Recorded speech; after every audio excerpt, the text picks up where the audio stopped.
John Faircloth defeated Brandon Gray by 15 points in their last race 2 years ago. But a new map has given the Democratic challenger hope for an upset. North Carolina's ever-changing voting districts have transformed this race. Faircloth, who has held this seat for a dozen years, suddenly finds himself in a competitive race. It was Republican plus 11 then, and now we're the second most competitive state house race. It's D plus 1, and the last couple polls we've seen, it's been labeled a toss-up, so we're super excited. You've been down there for 12 years, and your cohorts rewrote the district and made it tougher for you. Well, when we first drew the maps, it stayed as it was, which was fine with me. I thought it was a beautiful map. Why do you want to go back? What is driving you to run again? Well, first of all, I enjoy doing it.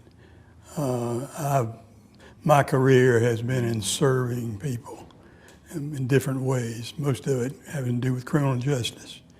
So I enjoy being involved. One difference between these two candidates is age. Faircloth is over 80, Gray is under 30. Your opponent has pointed out the age difference between the two of you, and I'm wondering, is age a significant factor in this race? It is. It is.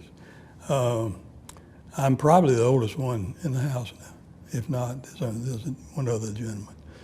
And this will be my last term that I'll run for. I'm still capable of doing the job, or I wouldn't go down there. I'm also armed with a lot more experience and interaction than my opponent is. So given the two of us are running, I think I need to be there. What is it that you bring to the table that would be different from your opponent? My opponent's a career politician. He's been there 30 years in politics, just bringing in fresh ideas. I think a lot of folks go to Raleigh and then they forget about their constituents. So what is it that he has forgotten? In my opinion, he's forgotten us. You email your representative, you expect to email back. Have you written to him or emailed him and he hasn't responded? Yes, and honestly, that's what I've heard from a lot of people in our community is they reach out and don't get a reply back. What would you say is the biggest difference between yourself and your opponent in this race? Well, I've got quite a bit of experience. I've been involved in serving type jobs all my life, mostly law enforcement. I don't really know the young man, but he's certainly welcome to run. That's the good thing about our system. If a person wants to get there, then they have the right to try. Faircloth and Gray have different views on the future of abortion in North Carolina. I definitely support keeping abortion legal here. It's a very tough decision, and if someone wants to start a family or not start a family, that's something that they should have the choice to do. I don't think that the government should come in and tell them what to do. I prefer that a woman have her own choice.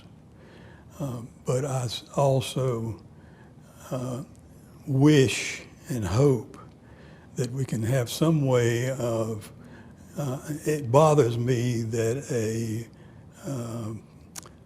child being developed in the body of a woman is not a child until a certain point in the minds, I think, of most medical people. Right now it's at 20 weeks in North Carolina. Would you support shortening that, lengthening that? Whatever the medical folks say is a what we can call a living, breathing human being. And at that point, I think, is where it comes. Prior to that, it's no difference than as being part of your body than your finger is. But when you get to that point. Do you support the medical or the recreational or both? I support both. My opponent recently voted against medical marijuana, so that's another difference between. So make the argument, why should we be legalizing either medical or recreational? I support medical marijuana if it's in fact medical marijuana and not trying to work a way in where there'll be a lot of social use that comes out of it. Faircloth versus Gray in Guilford County's 62nd House District, a newly drawn map. Bill O'Neill, WXII 12 News.